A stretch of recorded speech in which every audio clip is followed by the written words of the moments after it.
धाइली चरनिया मैया दिहलु नया शिशिया हो कि काउलाई के ना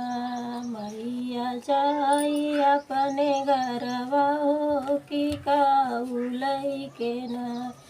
धानवा त देबै बेटी लूटी पाटी जाई है हो बिरनवा देबै ना तुहरे नैहर के सिंगरवा हो बिरनवा देबै ना दाई के चरनिया मैया धाई के चरनिया मैया धाइली चरनिया मैया दिहलु नया शिशिया हो कि काउलाई के ना जा मैया जाई अपने घरवा हो कि काउलाई के ना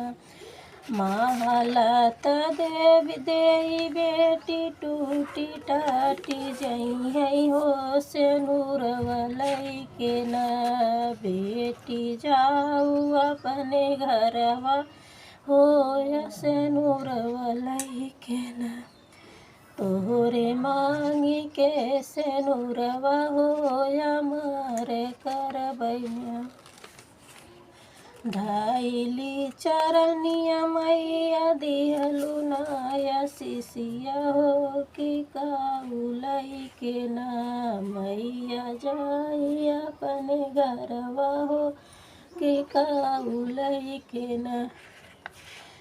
बागिया त देबै बेटी सुखी साखी जाई है हो ललन लाई के ना बेटी जाऊ अपने घरवा हो ललन देबै ना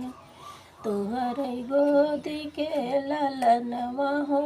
अमर करबै ना धाइली चरनिया मैया दिहलु नया शिशिया हो कि काउलाई के ना मैया जाई अपने घरवा हो कि काउलाई के ना।